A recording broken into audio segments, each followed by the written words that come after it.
Eto mga boss, Terence Crawford magbabakante daw agad ng belt sa 168 pounds. 5 titulo ang naagaw ni Crawford kay Canelo, 4 na major belt at 1 daring belt. 5 division champion at kaunaw ng 3 division undisputed ngayong 4 belt era. Talagang umukit ng kasaysayan si Crawford at may kartadang 42 wins at wala pang talo. Sa edad na 37 mga boss, pwede pa magpatuloy ang kanyang karera pero dalawa na lang ang opsyon. Pwedeng bumalik sa 154 pounds kung saan mas maraming mabibigat na kalaban. Pwedeng ipunin ang lahat ng belt para maging 4 division undisputed. Champion dyan si Sebastian Fundora na may hawak sa WBC, Xander Zayas na may hawak sa WBO at Bakram Murtazaliev na may hawak sa IBF, habang bakante naman ang WBA belt. Kung nakayanan ni Crawford si Canelo sa 168, kakayanin din niya siguro talunin ang mga champion sa 154. Nakatakda din ang laban ni Kit Thurman kontra Fundora ngayong October 25. Kaya maraming opsyon si Crawford sa 154 pounds kung saan magbigay sa kanya ng magandang laban. O kaya lalaban si Terence Crawford sa middleweight division kung saan pwedeng kunin ang 6th division champion. Binahagi ni Crawford na gusto niya lumaban sa middleweight kung saan champion dyan si Johnny Vic Alimcanoli na may hawak sa Unified WBO and IBF, Carlos Adams na may hawak sa WBC, Erislan de Lara na may hawak sa WBA. Tingin ko mga boss, kakayanin ni Crawford itong si Lara at agawin ang WBA belt. Magandang laban din ito dahil matinik din si Lara.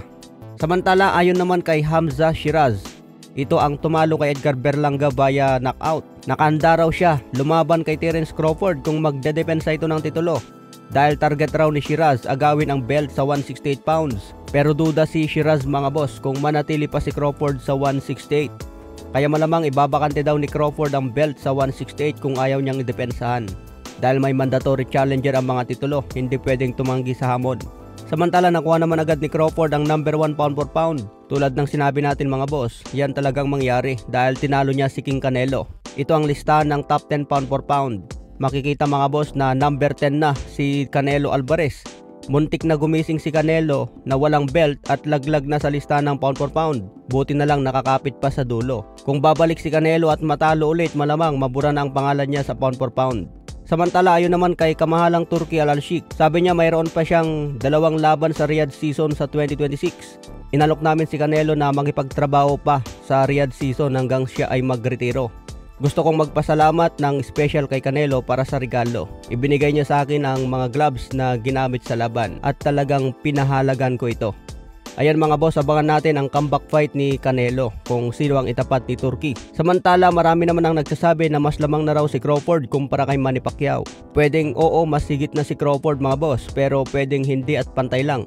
Para sa akin kasi si Manny Pacquiao pa rin ang higit na legacy in terms of historical impact sa boxing. Siya kasi ang nagbigay inspirasyon sa mga milyong-milyong fans, lalo na sa Pilipinas.